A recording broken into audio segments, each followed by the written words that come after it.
What's up, people? So tell me, do you think God is the author of confusion? Who wants to take bets? Do you think that God purposefully confuses people? Well, if you've read the Bible, you know this is true. I mean, it quite literally takes you about 4 years of college in order to speak about the Bible with any kind of authority. That's why I spent about 10 years in college for engineering, because it shouldn't take 4 years of coached reading the Bible in order to understand the shit. Sad fact is, it doesn't take 4 years. Just a lot of free time at work. So, as always, God is conflicted on his past, present, and future self as far as confusion goes. If you look in Genesis, he basically confuses the fuck out of people with an Aesop's fable story of how different languages came to be. I'm speaking, of course, of the Tower of Babel. In it, people were basically trying to build the world's largest skyscraper to get to heaven. Now, I'm not sure if you know, but I'm fairly certain that the fucking voyages into outer space have outdone anything those shit bricklayers have stacked. But anyways, the Lord is like, I gotta stop this shit now before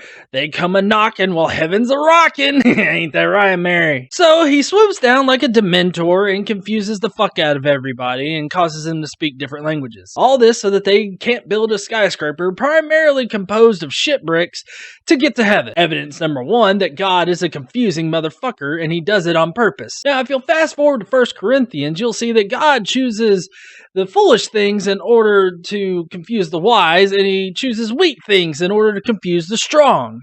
That would be strong in Christ, of course. So, I mean, if you're wise, God is going to fool you with, all those silly shit, like, curing cancer, computers, and all this other technology shit. So basically, God is only choosing stuff for you that you can actually easily defeat. And if you can't defeat that shit, then I guess you're not a real Christian, are you? But now, don't you go around thinking that God confuses people and shit. That's just wrong. Not like he creates anything to confuse people. He creates peace, love, and harmony, and all that good wholesome shit. Like Oreos and Cheerios to eat in the mornings. Or at least that's what 1 Corinthians would have you believe. The truth of the matter is that the Bible is comprised of sources from many different authors. Then people copy and pasted and put it all together and, had some super glue and just stacked that book and made it, and is like, here you go, here's our dogma. This results in passages that conflict each other. Thus, we have this contradiction as well as all the other contradictions that we've covered. And if you didn't know, one of the biggest problems that's plaguing our country today is the fact that a lot of police organizations and whatnot are looking to put "In God We Trust" on public property, on their police vehicles. This is a clear violation of the First Amendment and, is basically chipping away at the separation of church and state.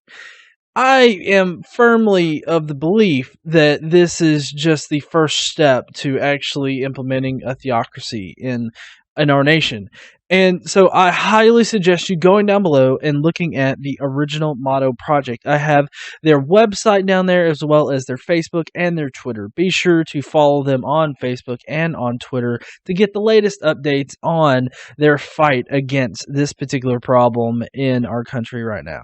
Hello, and thank you for joining me today for this video. If you will, go up top or down below for these other videos that you might find interesting. Don't forget to subscribe if this is your first time here, and also be sure to crush that like button before you head on out. If you would like to subscribe, go ahead and hit my fugly face.